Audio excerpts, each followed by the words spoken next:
천리길도 한 걸음부터 시작합니다. 이 속담의 부정적인 표현이 바늘도둑이 소도둑된다는 속담입니다. 꾸준한 작은 한 걸음이 나를 변화시키고 또 세상을 바꿀 수 있게 됩니다.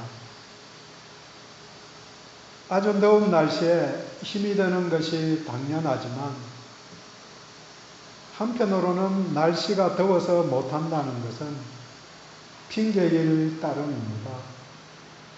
오늘 변화를 위한 아주 작은 시도들이 큰 변화의 물꼬를 트고 승리하는 인생이 될 수 있습니다.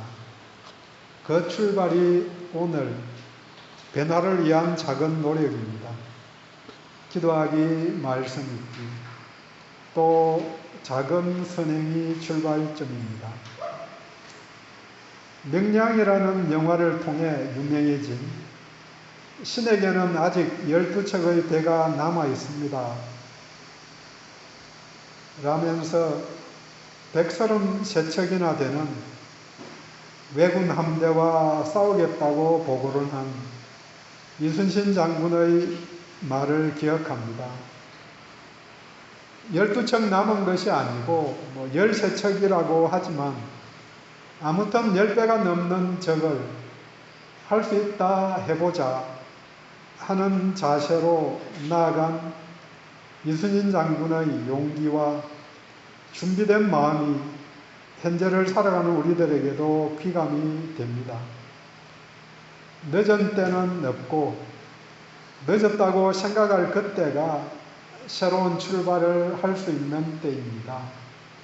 자주 하는 말이지만 80이어도 아직 20년이나 남았기에 지금부터 준비해서 할 수 있는 일들이 있음을 기억해야 합니다. 물론 신체적인 조건이 이전과 같지 않기 때문에 불구하고 의욕이 떨어짐에도 불구하고 짧든 길든 걸어간 거리만큼 가 있게 됩니다. 지난 며칠 때문에와 불구하고의 적용에 대해 생각을 해보았습니다. 일이 잘 안 되면 그럼에도 불구하고 다시 시작하는 것이 중요합니다. 그리고 일이 잘 되면 누구 때문에, 누구 덕분에 이루어졌다고 감사하는 마음이 필요합니다. 물론 많은 사람들이 잘 되면 자신이 잘해서, 잘 안 되면 누구 때문에, 무엇 때문에 실패한 것이라고 핑계를 하게 됩니다. 오늘의 제목이 불구하고입니다. 이 불구하고는 뒤집기입니다. 재미있는 것은 뒤집기는 한 번 하면 뒤집혀 있는 거죠. 하지만 한 번 더 하면은 회복되고 원상복구가 됩니다. 한 번 뒤집어져서 넘어지면 한 번 더 뒤집어지면 일어서는 거죠. 그래서 어느 위치에 있느냐, 그것을 보고 나아가는 거죠. 신앙은 현재의 상황에도 불구하고 미래를 바라보는 것입니다. 오늘은 호세아서입니다. 호세아 선지자는 아모스 선지자와 같은 시대 북이스라엘 르호보암 2세 때 활약한 선지자입니다. 기원전 750년경으로 북이스라엘이 멸망하기 30여 년 전 상황입니다. 이때에 750년경 이때가 북이스라엘의 전성기라고 이야기를 합니다. 그러니까 영토도 확장되고 그 다음 잘 먹고 잘 사는 그런 시대가 된 거죠. 그 후로 계속해서 내리막길을 가다가 30년 뒤 기원전 722년에 아수르에 멸망했습니다. 호세아서나 아모스서 둘 다 잘 나갈 때, 잘 되는 것 같이 보일 때에 조심하라는 경고를 한 것입니다. 호세아서는 심판과 구원에 대해서 세 편의 설교 형식으로 내용이 구성되어 있습니다.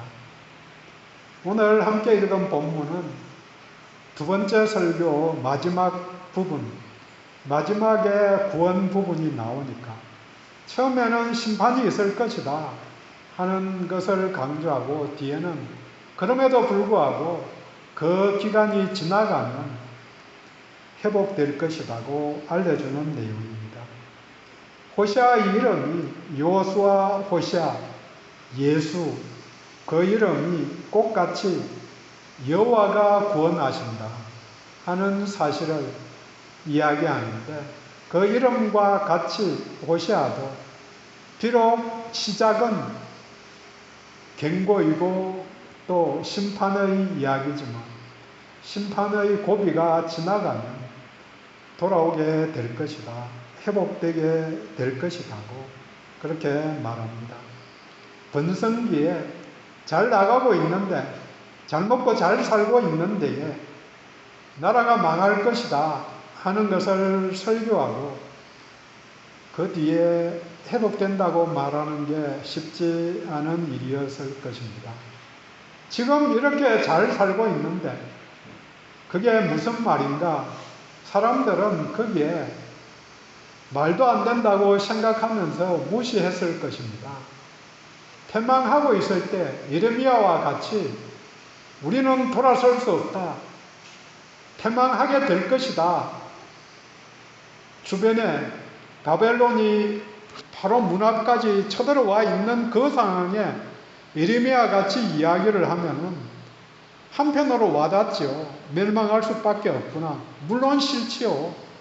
멸망한다는 게 원하는 게 아니기는 하지만 이미 가까이에 3년씩 5년씩 계속해서 공격을 하고 있는 이 상황에서는 조금 와닿겠지만 이렇게 호세아나 아모스 같이 30년 뒤의 일, 5년 뒤의 일을 우리는 걱정도 안 하는데 지금 이렇게 잘 살고 있는데 그 다음 그걸 뭘 쓸데없이 걱정하는가. 또 구체적으로 30년 뒤 우리는 아니까 30년 뒤에 일어날 거라고 아는 입장에서는 나는 가고 내 나이 60이 넘었는데 좀 젊은 사람들에게는 뭐 해당 안 되기도 하지만 내가 뭐 90 몇 살 되어서 갈 때 되어서 갈 거니까 뒤가 어떻게 되든 걱정이 안 될 수도 있죠. 뭐 물론 당연히 자녀들 생각하면은 걱정이 엄청 되기는 하겠지만 아무튼 그렇게 심각하게 와닿지 않았을 거라는 거죠. 하지만 준비는 그때부터 30년 뒤를 차분히 걸어가는 거죠. 한 발자국씩 한 발자국씩 멸망의 길로, 패망의 길로 가고 있는 나라를 보면서 어떤 마음이 들었을까? 한 걸음씩 갈 때에는 못 느끼거든요. 조금밖에 안 바뀌는 거니까. 우리들의 삶도 예수 믿는다고 이야기하지만 하루하루 바뀌는 게 확 바뀌었으면 좋겠는데 성령님이 내게 확 꺼내 주셔가지고 확 뒤집어졌으면 좋겠는데 그렇게 안 되는 이유도 있거든요. 가만히 생각해 보면 물론 뭐 어떤 사람은 그런 분도 있을 수 있겠지만 내가 뭐 굉장히 남을 사기쳐 가지고 뭐 그렇게 천억씩 해먹은 사람도 아니고 뭐 이렇게 저렇게 생각해 보면은 난 그래도 좀 착한 사람 같이 생각이 들잖아요. 그런데 바꿀 게 어제에 비해서 오늘 얼마나 바뀌겠는가? 1년 전에 비해서 심지어는 생각해보면 얼마나 바뀔 건가? 이런데 부담이 있는 거죠. 하지만 한 걸음씩 한 걸음씩 걸어가서 그게 30년 뒤에는 큰 차이를 나타내는 거죠. 당연히.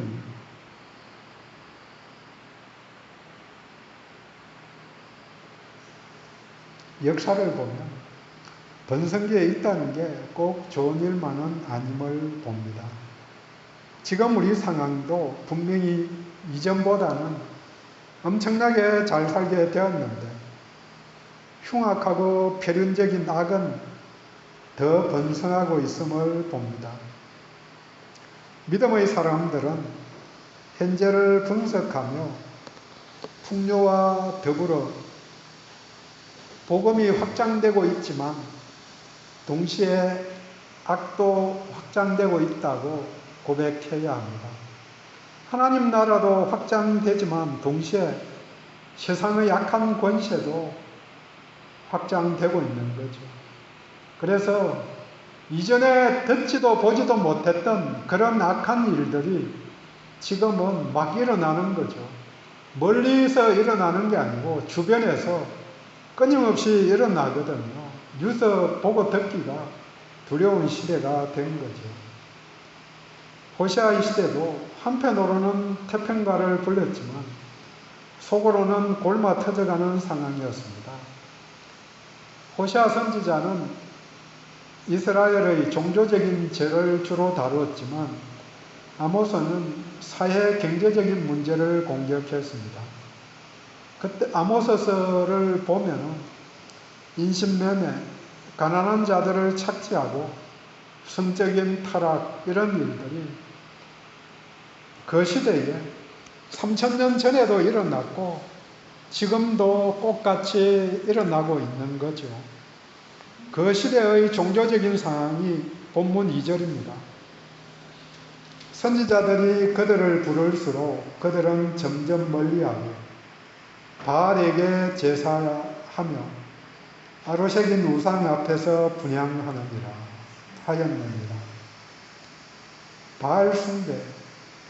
왜 이스라엘이 가나안의 중심이었던 바알을 숭배하였는가? 풍요를 추구했기 때문입니다. 유목에서 농업으로 바뀌게 되자 풍요와 다산의 농사의 신을 받아들인 것입니다. 물론 대부분 이스라엘 사람들은 하나님도 섬기지만 바알도 섬기고 양다리를 걸쳤을 것입니다. 지금식으로 이야기하면 물질 만능의 물질주의에 해당합니다. 부자가 되고 성공하는 것이 목표가 된 것입니다. 그래서 수단과 방법을 가리지 않고 부자 되려고 하는 것. 그래서 많은 연하장이나 카드들에 그렇게 나오죠. 부자 되십시오. 이렇게 노골적으로 적혀 있는 카드들, 잘 보내지도 않지만 출마하는 사람이든지 이런 사람들은 보내는 걸 보게 됩니다. 지상 목표가 된 거죠. 세상이 그렇게 흘러가니까 우리들도 그 기준에서 남들은 10번 하면 나는 한 번 하는 것은 당연하다고 생각하는 그런 시기가 되어가는 거죠. 이런 사람들을 누가복음 12장에서는 소출이 풍성하고 풍요롭게 되니까 그걸 주신 분이 누구신지 모르고 감사할 줄 모르고 즐기자고 한 사람과 같습니다. 성경은 이 사람들을 어리석은 부자, 어리석은 사람이라고 말합니다. 이스라엘이 바알 숭배를 한 것, 이것은 과거를 잊었습니다. 과거를 잊은 민족은 미래가 없다고 말합니다. 한일 관계 이야기하면서도 역사를 볼 때마다 생각할 수 있는 게 그거죠. 우리들에게 피해를 입힌 것도 마찬가지지만 또 피해를 준 것도 똑같이 역사를 돌아봐야 하는 거죠. 사람들은 항상 타락할 수 있고 인간관계에서 동일한 사건이 다시 일어날 가능성이 항상 있기 때문입니다. 주변을 보면 사기를 당한 사람이 또 당할 확률이 높다고 이야기합니다. 어느 글에 배신을 당한 사람이 당할 확률이 당해보지 않은 사람에 비해서 2.4배 높다고 이야기를 합니다. 비슷한 경우를 당해서 넘어간 사람에 해당되는 거죠. 과거를 잊지 말아야 합니다. 그리고 그때에 얻은 교훈을 전달해야 합니다. 본문은 첫 번째로 과거에 하나님이 이스라엘에 베푸신 은혜를 알려줍니다. 이 은혜의 근거가 하나님의 아버지 되심 때문입니다. 1절, 내 아들을 애굽에서 불러내었다. 호칭이 아들입니다. 모든 관계의 출발이자 가장 깊은 관계가 부모 자식 관계입니다. 1절, 이스라엘이 어렸을 때에 내가 사랑하여 내 아들을 애굽에서 불러냈거늘. 3절, 내가 에브라임에게 걸음을 가르치고 내 팔로 안았습니다. 4절, 내가 사람의 줄 곧 사랑의 줄로 그들을 이끌었고 그 목에서 멍에를 벗기는 자같이 되었으며 그들 앞에 먹을 것을 두었노라. 자녀를 양육하고 인도하는 하나님의 모습을 구체적으로 보여줍니다. 우리가 이사야서 40장 11절을 많이 암송하고 압니다. 그는 목자같이 양떼를 먹이시며 어린 양을 그 팔로 모아 품에 안으시며 젖먹이는 암컷들을 온순히 인도하시리로다.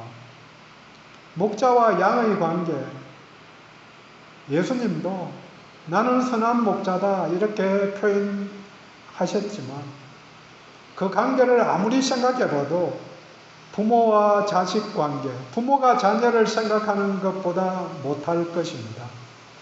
멍에를 벗겨 자유를 주고 먹을 것을 주고 또 고치고 좋은 데로 인도하였습니다. 전통적인 이스라엘과 하나님과의 관계가 왕과 그 백성의 관계입니다. 물론 호세아서는 또 다른 성경에서도 부부관계로 남편 된 하나님과 아내 된 이스라엘을 말합니다. 하지만 본문의 부자관계, 우리들에게는 하나님을 아버지로 부르니까 자연스럽지만 구약에서는 아주 드물게 사용합니다. 그래서 예수님이 하나님을 아버지라고 부르니까 친아들로 그렇게 여긴다고 유대인들이 예수님을 십자가에 못 박은 것입니다. 우리 고백과 같이 하나님을 아버지로 그 고백을 그 시대에 2000년 전에 3000년 전에 했으면 못 박혀 죽을 것인지 돌에 맞아 죽을 것인지 그런 선택밖에 없는 것입니다. 자녀이기에 사랑하고 자녀이기에 걸음을 가르치고 자녀이기에 팔에 안았습니다. 자녀이기에 먹을 것을 주셨습니다. 그런데 자녀임을 잊으면 하나님을 부인하고 타락하여 제 마음대로 살게 됩니다. 하나님의 인도하심을 사람을 통해서 하신다고 4절에 말합니다. 사람의 줄, 곧 사람을 통한 사랑의 줄로 인도해 주신다고 본문은 이야기합니다. 하나님의 개입 없이 이루어지는 일은 아무것도 없습니다. 사랑에 매여 살아가는 것이 인생입니다. 그래서 우리는 주변을 보면서 감사가 넘쳐야 하는 거죠. 이분을, 이 가족을, 부모님을, 또 자녀들을, 형제들을 사랑의 줄에 매여서 오늘을 살아가고 있는 거죠. 성도들은 같은 성도들끼리 장로님의 사랑의 줄에 이끌려서 걸어가고 있는 다른 성도들은 사랑의 줄에 매여 가는 거죠. 잘 되고 있을 때 하나님께 감사해야 합니다. 하나님 때문에, 가족 때문에, 성도들 때문에 이렇게 살고 있는 것입니다. 감사합니다. 본문은 두 번째로 이런 지극한 돌보심에도 불구하고 영정이 떠나간 이스라엘을 말합니다. 불구하고입니다. 현재의 이스라엘의 모습이 2절에 이어서 5절입니다. 내게 돌아오기를 싫어하니 7절에 끝끝내 내게서 물러가느니 돌아오라 할지라도 일어나는 자가 하나도 없도다. 떠나가서 혹독한 고통을 겪으면 혹시 돌아올지 모르겠다. 이렇게 생각할 수 있는데, 이때에는 국가적으로 영토가 확장되고 가진 자들은 풍요를 누리는 시기이니까 돌아가지 않았습니다. 하지만 조금 전에 언급드렸지만 속으로 골마서 가난한 자들은 자녀를 팔고 또 자신의 몸마저 팔아서 먹지만 그것마저도 먹을 게 없는 형편에서 아무런 생각 없이 노예 같은 종살이를 하게 된 것입니다. 하나님의 인도함에도 불구하고 제갈 길로 간 북이스라엘 백성들입니다. 이사야서 53장 6절은 말합니다. 우리는 다 양 같아서 그릇 행하여 각기 제 길로 갔거늘. 물론 이 이사야는 남유다를 패망을 바라보며 남유다를 향한 고백입니다.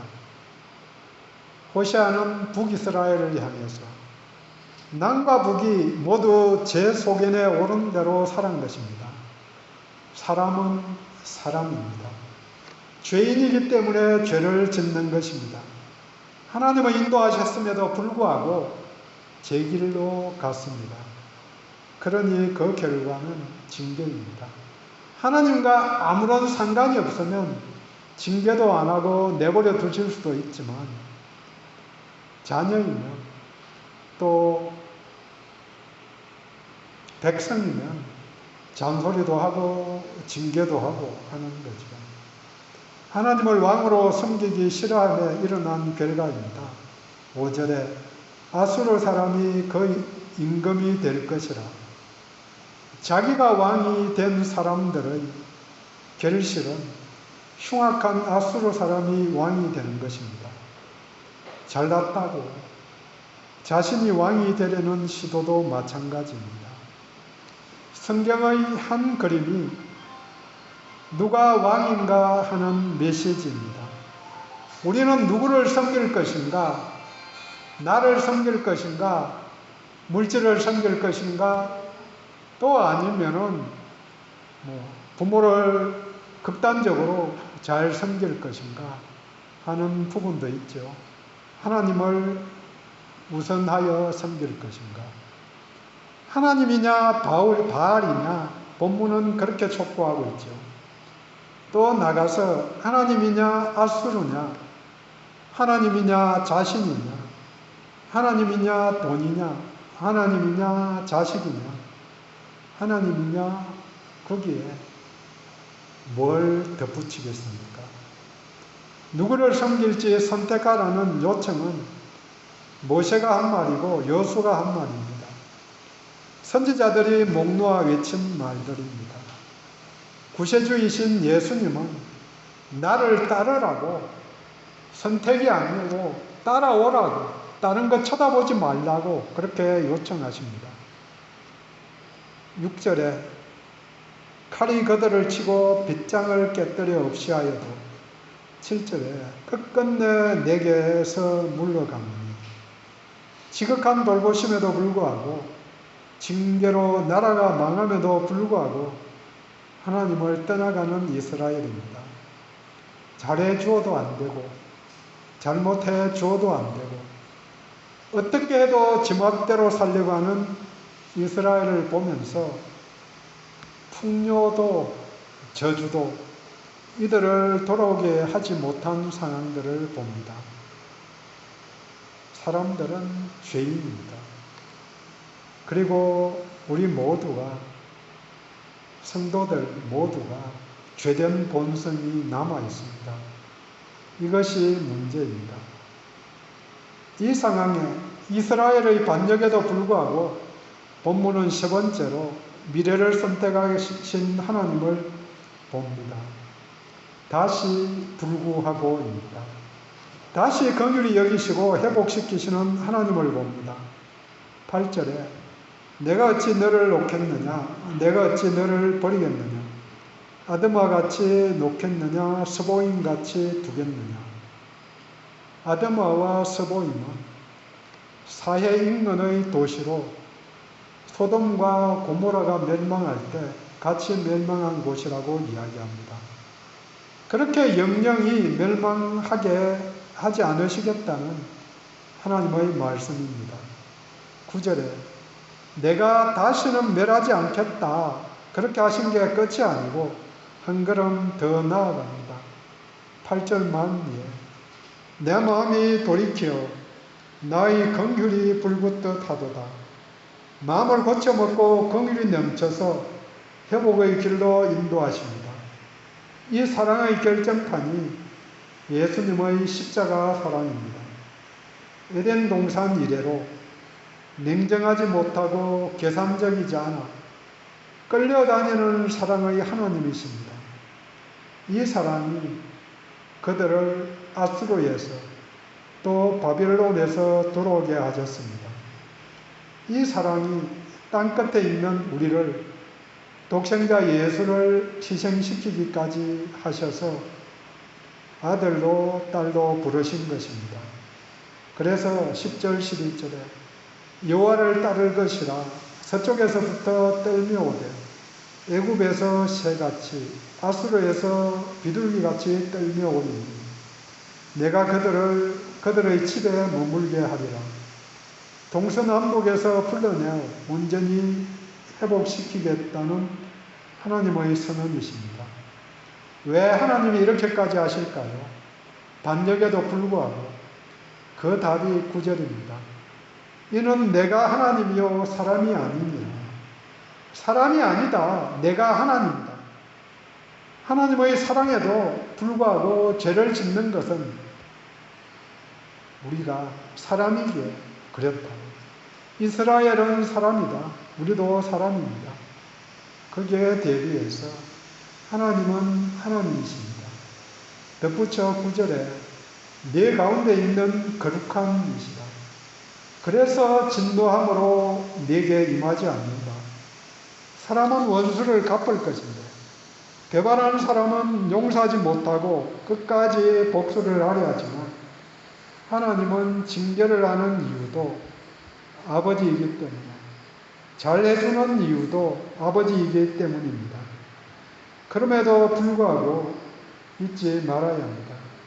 사랑에도 불구하고 배반하는 사람들, 그 배반에도 불구하고 또 더 사랑하는 하나님, 두 번의 불구하고가 회복이라는 단어입니다.